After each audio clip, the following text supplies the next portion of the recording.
Welcome to the Pint Glass Football Podcast.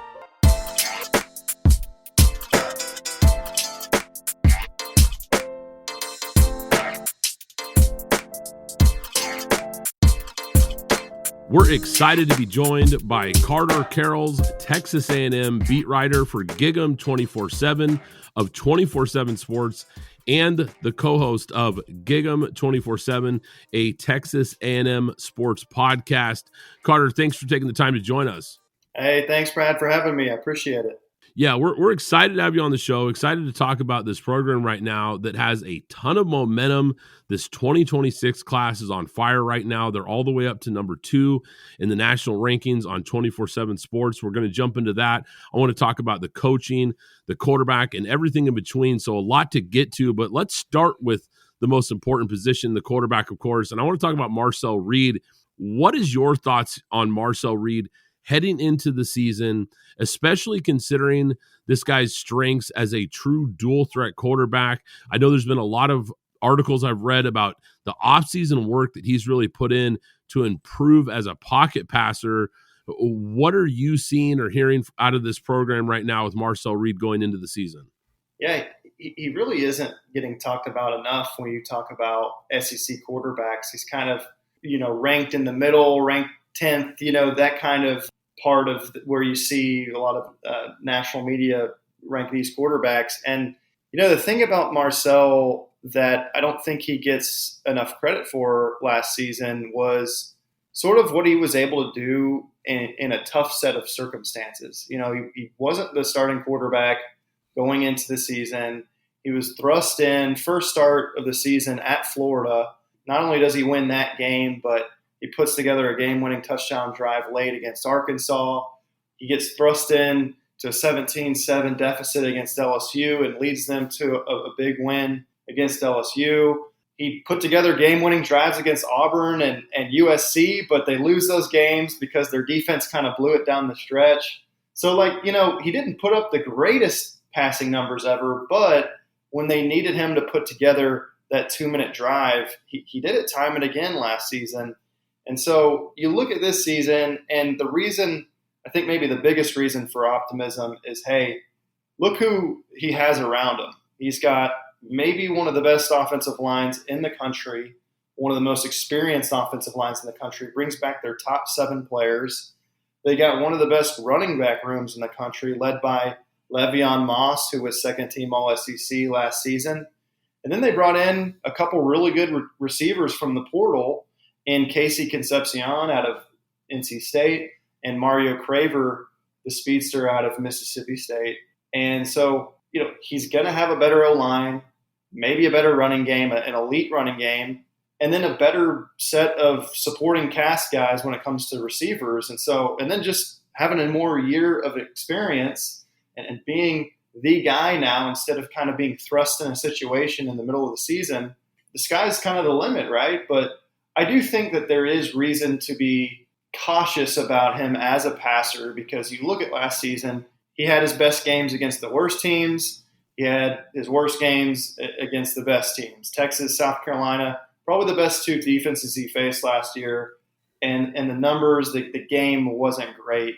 Now, again, you could blame that on, hey, Le'Veon Moss gets hurt against South Carolina and is out the rest of the season.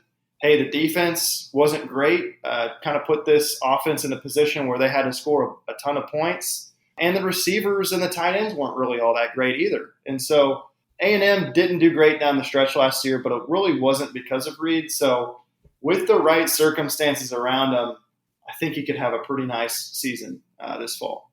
You talk about the offensive line, and there's three potential starting transfers that come over. I'm not sure if they're going to start or not, and then 2 returning ones. I think as a game, even at the pro level, the game is won in the trenches. And I think to your point about the Marcel Reed, and then you brought in 2 receivers and you brought in a tight end, and again, like you spoke about the running back room.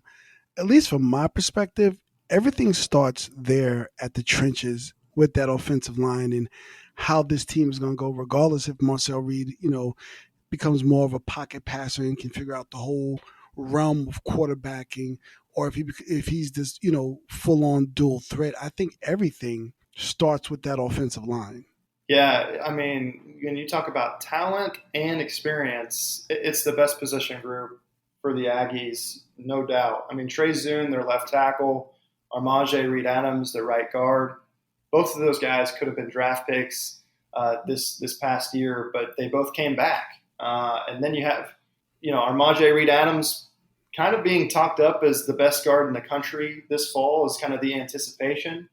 And when your left guard, when your second best guard is Chase Basanis, who I think very well could be drafted, next spring, that's pretty crazy. I mean, you probably have at least 3 draft picks on that offensive line. And then you talk about, when you combine all their starts, it's more than 200, right?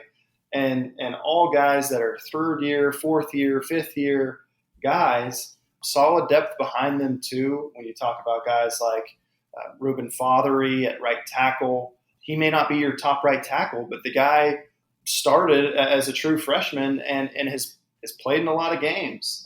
So it's an offensive line that you just don't get this in the current era of college football, where you got guys transferring in and out. You don't get a group that's been together for this long and has played this many games. And so not just that, but then you have the running game behind them. Yeah, I do think this will be a run-first team. It'll be a team that tries to establish the run early, tries to take the lead, and then in the fourth quarter really impose their will on opposing defenses. It's what they did last year before things kind of cracked with their defense. They'd get a lead, they'd go into the fourth quarter, and then they'd maintain that lead by leaning on Le'Veon Moss, leaning on that offensive line. When you have a quarterback like Marcel Reed, who really doesn't turn over the football, really doesn't make a ton of terrible mistakes, that allows your offense to be efficient, move the chains, methodical. Last year it wasn't an offense that was generating explosives left and right. It was an offense that methodically moved the ball down the field.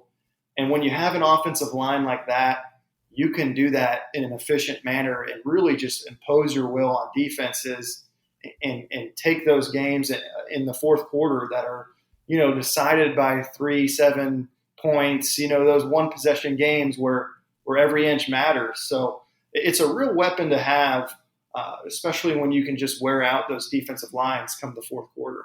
So year 2 for Mike Elko with Texas A&M. I loved this hire when it happened, but now we're kind of seeing he's putting his fingerprints on the program. Kind of an up and down year 1, but I think people are probably expecting more out of this program year 2 with him. But what's the one thing you've seen or heard this offseason that gives you the most confidence as far as the direction of this program under Mike Elko? It's got to be the retention when it comes to the coaching staff and the players. And I think that falls underneath the umbrella of just the culture that this program has. I mean, you look at this culture before Mike Elko, and it was a total mess. I mean, you had so many off-season distractions. You had so many portaling and guys going in and out of the program under Jimbo Fisher toward the end. You had that 22 class that turned out to be really a disaster for this team as far as falling well short of expectations and all of the off-the-field issues that they ended up having. And with this current group under Mike Elko, it's been a lot more boring. You haven't seen the headlines in the offseason. You haven't seen, this player got arrested, or, 30 players just entered the portal, and 12 difference makers for the team just entered the portal. They're not losing a lot of key impact guys. They brought back almost all of their returnable guys from last season that were, key producers. Really the only one who left was Noah Thomas, which was a big loss. But outside of him, they really brought back just about everyone else. And because of that, you've got a team that has a lot of experience and a team that has a lot of experience together. You got a lot of guys that have been on this team, like a Torian York at middle linebacker. This will be his 3rd year as a starter at middle linebacker. And again, just how often does that happen in college football, that you have a starter for 3 straight seasons? It sounds crazy to say out loud, but you really don't get that often. And they have that at a lot of different position groups. Trey Zune, right? This will be his 4th season as a starting left tackle for Texas A&M. You just don't get that very often. And so I think that speaks to the culture of the team that, hey, you're bringing back a lot of your talent. And then you look at the coaching staff. They brought back every single assistant coach on the field for the Aggies. They brought back both coordinators. They brought back all the on-the-field assistants. They brought back a lot of the GAs and what have you, support staffers. And that helps a lot for a team that's, hey, it's their 2nd year under Colin Klein as an offense. It's their 2nd year under Jay Bateman as a defense. When you have a better understanding of the scheme, obviously that allows you to play faster and better. So it's such a night and day difference compared to 2022, 2023, when players were going in and out and there was tons of off the field issues. On the defensive side of things, you bring in incoming transfer from my school, the Florida Gators, TJ Searcy. You talked about all of the, a lot of returning guys on defense, but it's really only, projected starters, there's really only 3 guys, transfers that are coming in, to your point. And the one that I want to talk about is really Jordan Shaw. I mean, I want to talk about TJ Searcy, but that's very selfish of me. But Jordan Shaw, a sophomore coming over in the transfer in that nickel spot. Of the transfers coming over, who do you see as the guy on the defense that can jump out? Yeah, Jordan Shaw is somebody that will definitely be in the mix. I think the question is where exactly do you put him? Because if you were to ask Mike Elko last August, who is your best, DB, maybe even who is your best defender, and he would have said Tyreek Chappelle, who was the starting nickel to start last season, and then he went down with the season-ending injury 2nd week of the season. Now he's coming back. He was a 3-year starter, was going to be a 4th-year starter. So he's a 5th-year senior now. And I think he is who you would want to start at nickel. But he's also started at field corner as well. That's where he was the first 3 years of his career before moving to nickel. So I think maybe you start Chappelle, and then Jordan Shaw, I think he's someone you could play inside and outside. So what A&M likes to do in the secondary, they like to play a lot of guys. They like to rotate. They like to have these dime and nickel packages where they bring in, here's 5 DBs, here's 6 DBs, right? And so I think Jordan Shaw is probably somebody that he may not be a quote-unquote starter, but he's going to see a lot of time and he's going to have a lot of value with what A&M wants to do on the back end. I think maybe the 2 of the bigger impact guys I see from the portal on this defense, one, you mentioned him, TJ Searcy. I think he's going to carve out a significant role immediately. Could very well be a starter, on the opposite side of Cassius Howell, who I think will be probably the best pure defensive end, maybe even the best defensive lineman out of the whole group. And then also Tyler Onyedem is another guy worth mentioning, the defensive tackle out of Iowa State. Has a ton of experience, a ton of proven production. I believe he was 3rd team All Big 12 a couple years ago. And last year kind of dipped in his production, but still he has proven that he can be an all-conference caliber player. And defensive tackle was certainly a need for this team. And so he's going to get a lot of reps, and he's kind of that tweener type where you can put him at a lot of different positions on the defensive line. And I think on 3rd and long, that's going to be the down where he really thrives, where you can kind of put him anywhere and he can get to the quarterback despite being kind of thought of as more of an interior guy. So I see those 2 guys probably having the biggest impact. They brought in Sam Mpemba from Georgia. I think he's probably more of a project, but brings a lot of intriguing athleticism and I think could develop into a nice player. Dan Hayes out of Colorado, very experienced. I think he'll be a solid backup probably for this defensive line. And beyond that, I think it's Jordan Shaw. Julian Humphrey out of Georgia will be competing for a starting spot at cornerback on the opposite side of Will Lee. It's probably between him and Des Ricks. But again, you got Chappelle, you've got Shaw. You could move these guys around quite a bit. But Julian Humphrey was good enough to start last year at Georgia. before kind of losing that starting job toward the end of the season. But I think he'll be in the mix there. I think he's somebody that could be a very good starter, but the one thing that he needs to do a little bit better is playing the ball and turning around, right? Like there were a lot of times where he was kind of caught looking at the receiver and didn't quite make the play on the ball. He was right there, he could stick to a receiver, but when the ball was in the air, he couldn't really make the play on it, and the receiver won in a lot of cases. So if he can clean that up, all the other aspects of his game he's proven to be pretty good at. And so, yeah, they brought a lot of guys in defensively that I think could see the field. But if I had to make a judgment, Cersei, Onyedem, Humphrey, Shaw, those definitely are kind of the four guys that jump out to you. Yeah, Texas A&M brings in the 11th ranked transfer portal class for 2025, according to 24/7 Sports. An infusion of talent coming in. And like you mentioned, they didn't lose a lot of key guys this offseason. So players coming in that are going to contribute, it sounds like, right away.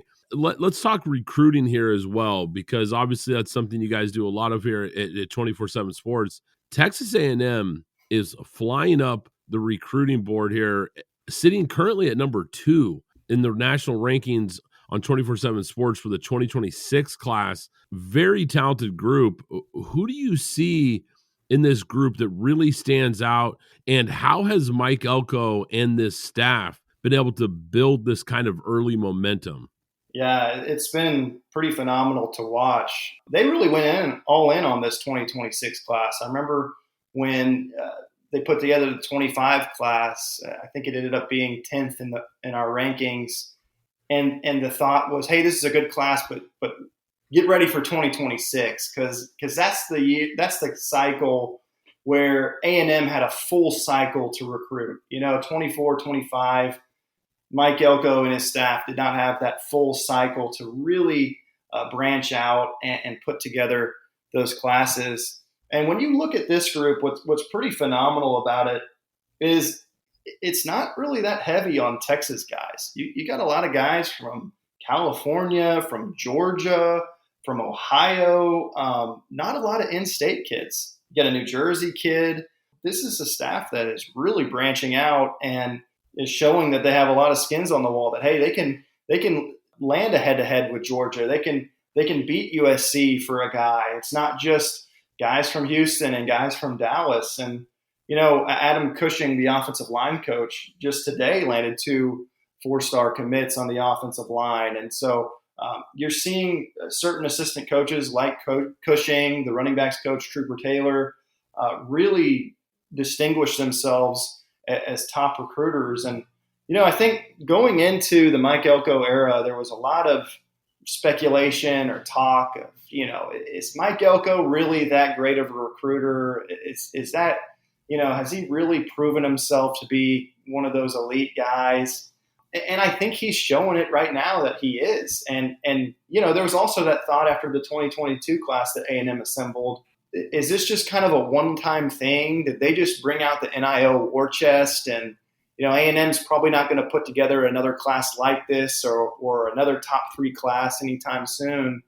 Well, now they're showing, hey, it's not quite an anomaly. This is a program that can put together top 3, top 5 classes and compete with the likes of Georgia and Texas and Ohio State on an annual basis. And I think this fall is going to be a real opportunity for A&M where, hey, your first year, it's not perfect. You had the poor finish to last season. But if you can put together this class and win like 9 or 10 games this fall, you're not just talking about the 2026 class. Then you're talking about 2027 and 2028 and really building off of that momentum.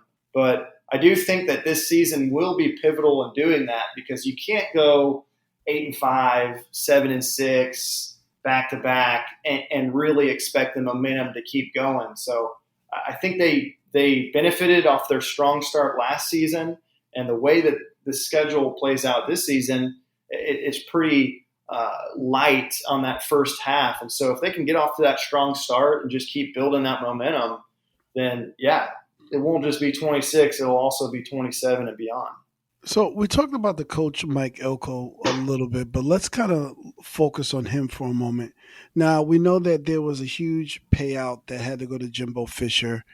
In terms of Mike Elko, and this is not about if he's a good or a bad coach. This is more about, does Texas A&M feel in a sense trapped? And I'm again not if he's a good or bad coach, but they have to let the string play out with Mike Elko, good, bad, or indifferent, or let's just say we get the anomaly where you upside down, you go 1 in 10. I'm exaggerating, right?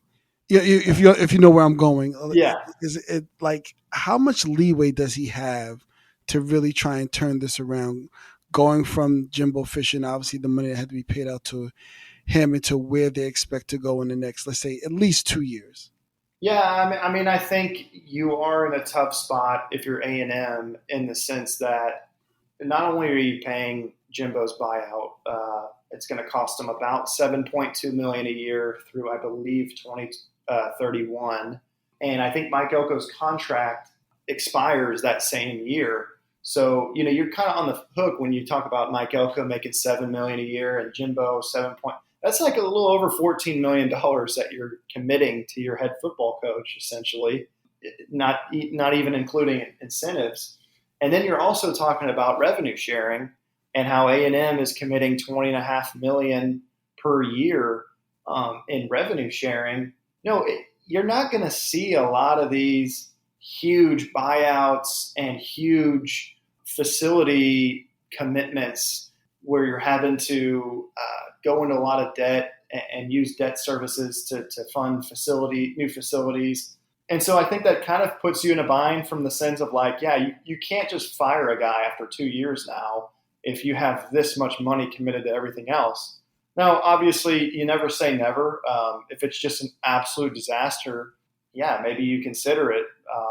And certainly, you never want to count out this fan base and this donor base, because if they're mad enough and they're willing to front the money, then who knows? But I think he's got some leeway here the first few years to really do what he wants. He's kind of had the authority to kind of make his own decisions and not have this overbearing guy looking over his shoulder dictating all his decisions. And so I think he'll, these first few years, be able to run the program the way he wants. But certainly, yeah, if they struggle over the next couple of years, you always have to go back to the thought that, hey, you fired this coach for, $77 million or whatever the final figure was.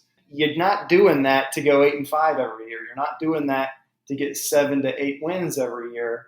And I think right now you feel good about the direction of the program. You feel good about, hey, they're recruiting their butts off right now. But if by year 3 it's 8-5, 8-5, 8-5, well, could Jimbo have won 7 or 8 games? I'm not saying that, hey, they shouldn't have fired Jimbo, but you only make that decision if you know that the alternative is significantly better. Not just better, but significantly better because of how much you're having to commit financially. And so I think there are plenty of reasons for optimism that Elko will be the right choice, and that decision will prove to age well from the standpoint of needing to make that decision and needing to make this hire. But yeah, I think it'll be interesting to see how it shakes out over the next couple of years, because again, if you get 7 or 8 wins a few years in a row, there will be some angst among fans. Now, Carter, earlier you had mentioned that this offensive line is the best unit for this Aggies team, but which group makes you the most nervous, so to speak, heading into the fall? There's probably a couple groups that I should mention. Defensive line, I think from the standpoint of, hey, you really underachieved last year where you had these 3 draft picks, Shamar Stewart, Nick Scorton, Shamar Turner. And not only did you not have a great pass rushing team, a great sack total at the end of the year, but you weren't good against the run. It proved to be almost a liability. And even your top guys, Nick Scorton and Shamar Stewart, Shamar Turner, all of them had disappointing seasons. And so if those guys are struggling and not producing, well, then how are the guys that are less talented going to do is kind of the question. But I think the spin of it, the reason why you could feel better about it is they did go in the transfer portal and really hammer those positions up front. But you also brought back a couple key guys who I think could be difference makers for you this year. Cassius Howell, I mentioned him earlier. He's somebody that when you watched him come in as kind of a backup last year, you almost thought, man, is this guy better than Shamar Stewart and better than Nick Scorton? Because he was more productive or just as productive in far fewer snaps. So what is he going to look like when he's thrust into a more featured role? Now, the question with him is not the best run defender, has an issue with penalties, hasn't submitted himself as a top guy, and he needs to be that this year. But again, I just look at the production that he did in limited reps, and I think that this is somebody who could be a high draft pick next year. Marco Jones, true freshman, is another guy who's coming in, and I think could bring a lot of juice to this defensive line. I also want to mention the safety group because that is a group that really struggled last year.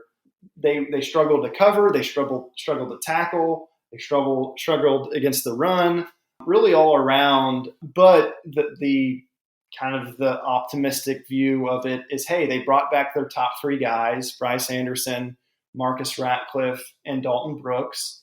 And, they have a lot of experience there now. And part of the reason why it didn't work out last year is because Bryce Anderson essentially played the whole season with a AC joint injury in his shoulder. And if your shoulder isn't working right, of course you're not going to be able to tackle and be functional there. They also brought in a new safeties coach, Lyle Hemphill, who has a pretty impressive track record coming in as the defensive coordinator at James Madison. Some really impressive numbers there last season. He also was at Mike Elko at Duke. And so he has familiarity with the system, and Mike Elko is going to be a little bit more involved with the defense and the play calling this year on that side of the ball. And what we know about him is he specializes in safeties, and so they're dedicating a lot more resources to that back end of the defense because of how much they struggled last year. And I think because of that, they could improve quite a bit this year. Now, we talked about the 2026 class and all the momentum they have all the way up to the number 2 ranking, but they actually had a pretty strong 2025 recruiting class. They finished 9th nationally in the rankings on 24/7 Sports. Very talented group. So who do you see emerging as potential impact players right away as freshmen this year? Yeah, I mean, Marco Jones, I mentioned him a second ago. He deserves a lot of talk because the spring game, it was the greatest spring game in A&M history for this kid. Like, I've never seen anything like it. He has 5 sacks in the game. He's all over the place. You have to take it with a big, big grain of salt because, hey, first of all, he's going up against walk-ons. It was a pretty injured offensive line, so they brought in a lot of walk-ons, a lot of freshmen, some inexperienced guys. And in spring games, sacks are counted differently. You just touch the guy and it's a sack. But I mean, it just looks so easy for him. You heard a lot about him this spring. We certainly did about, hey, this could be somebody that's a freshman All-American. And so, I think he is somebody that, day one, game one, is he a starter? Probably not. But hey, as we get deeper into the season, this could be somebody that just improves, and really develops into a key contributor for this group. Another guy that just kind of popped out from an eye test standpoint is Keoti Armstrong, tight end. Has a huge frame. He's listed at like 6'6", 6'5", and he's about 265. And this tight end group for A&M last season, probably the worst position group for A&M. didn't do a lot through the passing game, and the run blocking, they were pretty horrific, honestly. I mean, they in short situations, they proved to be a huge liability, and they needed that big tight end that could, fend off those defensive ends and guys trying to break through. And Keody Armstrong, again, he's a true freshman, so I don't know just how much he's going to make an impact, but as far as the future goes, he is definitely somebody to keep an eye on. Another guy for the future I'd mention is Lamont Rogers. He was maybe the biggest pickup in this class, an in-state offensive tackle. Might not be a left tackle, might be more suited on the right side, but man, he's not going to play this year. You'd hope he doesn't play, right? Because that would mean there'd be injuries up front.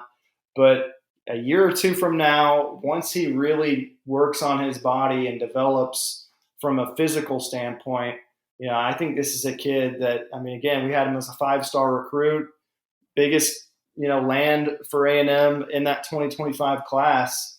Definitely could end up being the best player in the class. So those are kind of the three guys I'd mentioned. So which Aggie this season will be a breakout SEC star? Yeah, I got to say Cassius Howell.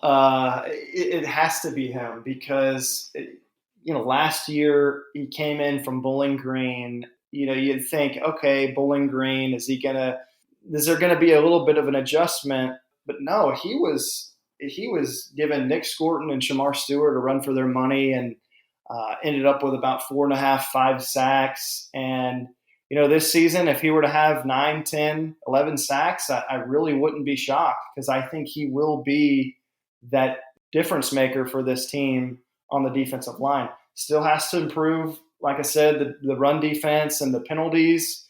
But you talk to Mike Elko and this coaching staff, they think this guy could be day 2 pick, day 1 pick potential kind of guy. And I don't know if anyone's really talking about him or thinking about him. He's not – you look at these summer magazines, it's not like anyone's really talking about this guy. And, again, I think it's because Bowling Green and overshadowed by, the draft picks that this group had last year. But, again, all SEC, I definitely could see that for him. And he is definitely the first guy I think of when I think of, like, who could break out, who could kind of come from out of nowhere. He's definitely at the top of the list. So, Carter, I want to close out and look at this schedule. And I know from the last time we spoke, I know you don't want to give any premonitions, but looking at that schedule, let's say, well, you have Notre Dame, not out the gate, but, that second week you face Notre Dame, Auburn. They can be a little feisty, and then Florida. I'm going to be fair by my own team. Who knows? And then you face you have LSU, and going into mid-November, you have South Carolina, and then obviously the big game closing out the season with Texas. Really, just looking at this, I'm looking at Texas, I'm looking at South Carolina, LSU, and then that second game, Notre Dame. Those 1, 2, 3, 4 games seem like they just stick out to me. Again, I'm skipping over the other ones. We can talk about them if you like. But those specific 4 games with teams that are, going to be trying to fly high, trying to make a noise in the SEC, trying to make that they're going to be probably in, especially when you get to October and November, you're going to be facing South Carolina and then Texas, and we know they're probably going to be in the playoff hunt.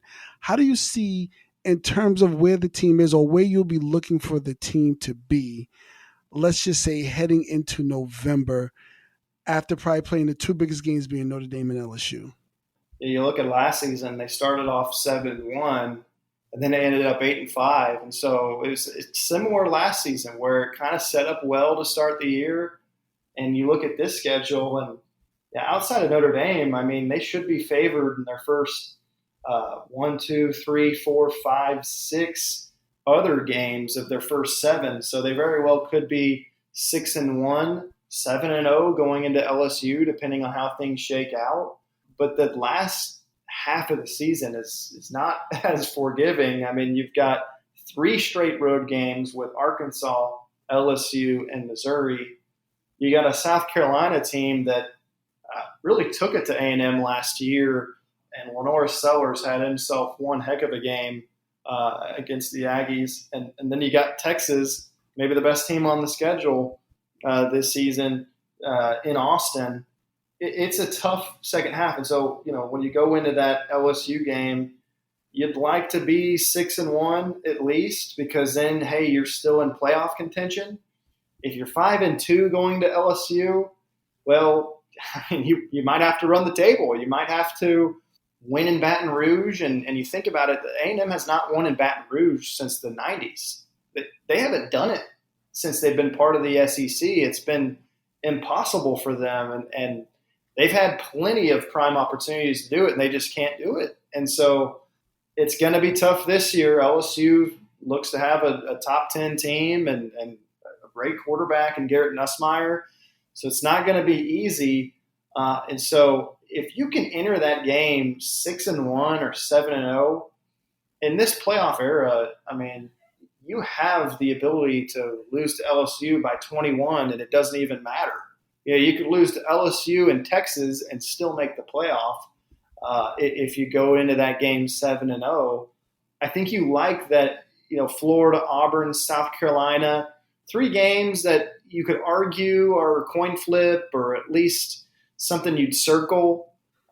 Those 3 games are all at home. Missouri, probably going to take a step back from last year. You're getting them off a bye week. Notre Dame, you're getting 2 pretty easy opponents going into that game, and you should be rested and healthy, and might not show a whole lot on film for Notre Dame to kind of dissect, whereas they're going to have to play Miami to open the season, and you'll probably see a lot more from that. So I really like how the schedule plays out. A lot's made about the second half of the schedule, but that 3-game stretch where they're on the road, it is broken up by an off week, which is nice. I think, last season they were gifted with one of the better schedules they may ever get in this 16-team SEC, especially if they expand it to 9-game conference schedule. So last year was a real missed opportunity for this team to, make the playoff and make a splash in their first year under Mike Elko. But in year 2, hey, you have another opportunity where if you start 7-0, hey, you've got a real chance to make the playoff, and even if you lose at LSU and at Texas. Yeah, I think it's a program that certainly has a lot to be excited about. We talked about this impressive recruiting class. We've talked about the transfer portal and all the guys they brought in. You talked about the continuity of this program, and I think they've got the right head coach in place, and it feels like there is momentum building for this Texas A&M program. They're going to be a fun team to watch, and I think in this current playoff era that we're in, I think if they finish in the top 4 in the SEC, they have an absolute real shot to get into that playoff. So it's going to be fun to watch. It's down the stretch with some of those big games. But once again, guys, we've been excited to have Carter Karels. He is a Texas A&M beat writer for Gig'em 24/7 of 24/7 Sports and a co-host of Gig'em 24/7, a Texas A&M Sports Podcast. Be sure to check out his work at both of those places. Carter, thanks again for taking time to come on the show tonight. Absolutely. Thank you, guys. Thanks for listening to the Pint Glass Football Podcast. Be sure to subscribe and follow us on Twitter at PGF Podcast.